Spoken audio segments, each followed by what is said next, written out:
So here's a look at the wedding dress trends for 2021, 2022. So there's been a lot of focus on elopement dresses, and that's obviously because of the whole COVID situation and people are wanting to get married as soon as they have the chance. So a lot of people we've been seeing have gone for a more minimalistic approach, but to be creative in that approach, they've used simple fabrics, but made them a bit more interesting and detailed with pleats and folds, and you'll see like lots of massive bows just to give the dress a bit more character, but again with a simple fabric. Another massive trend that we've been seeing is definitely sleeves. That has been going on for a while. People have been using sleeves and incorporating a lot of a bohemian kind of look to their dresses. So it's almost, when you think of elopement, it's almost like something got relaxedly thrown onto you. It also creates a very easy and romantic kind of feel for the wedding. Another massive trend has been a lot of accentuation on the back.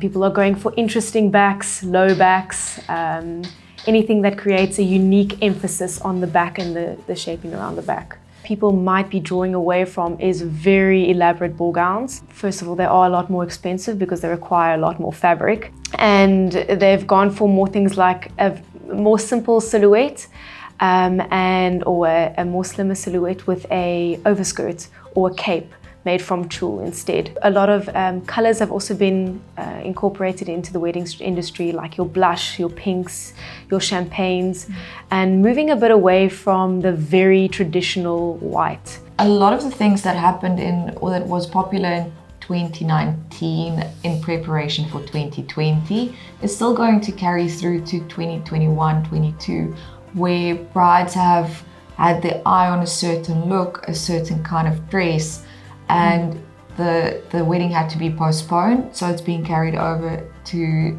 this year and next. I want to say there's going to be a very slow transition from where we were a year or two ago going into next year, which is not a bad thing, and I think people still get the chance to wear the dress that they've wanted a couple of years ago. They're still going to be able to wear next year without feeling like it's now outdated, or that they've seen it on so many people and they don't want to follow in that trend.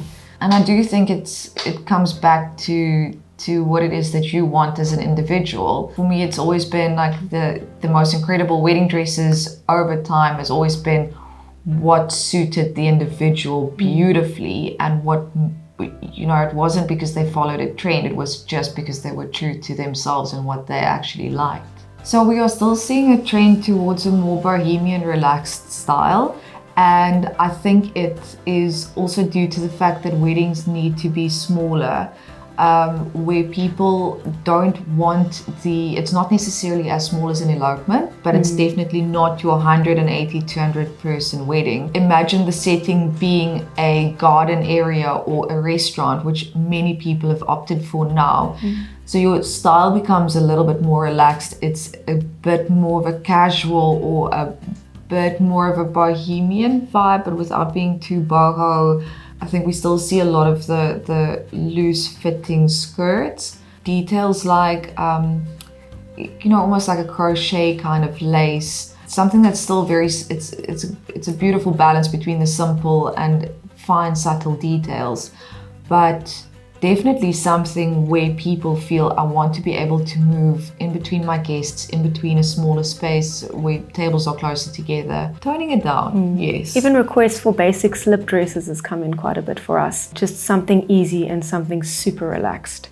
So for accessories and shoes, I think people are still going towards block heels. We haven't seen a wedge in a while, and I think people have underestimated how wobbly a wedge can be on grass.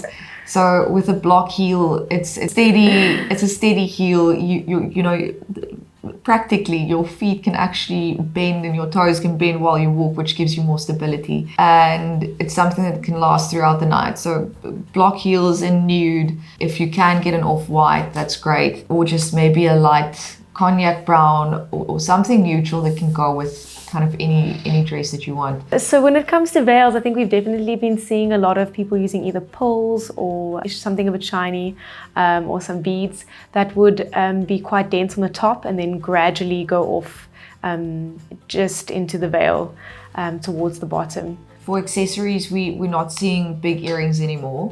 We see a lot of brides actually that love to support local independent jewelry makers. So if it's something like that, it is something quite simple, or that it's an art piece more than it is just an accessory.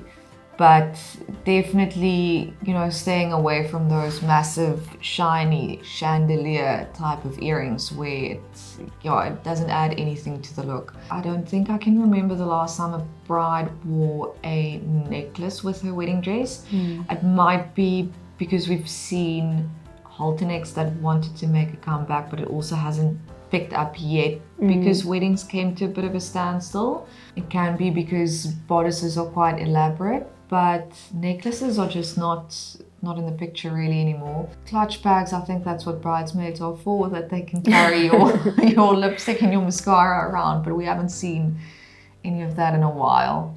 So there you have it, and that is your wedding dress trends from 2021 to 2022.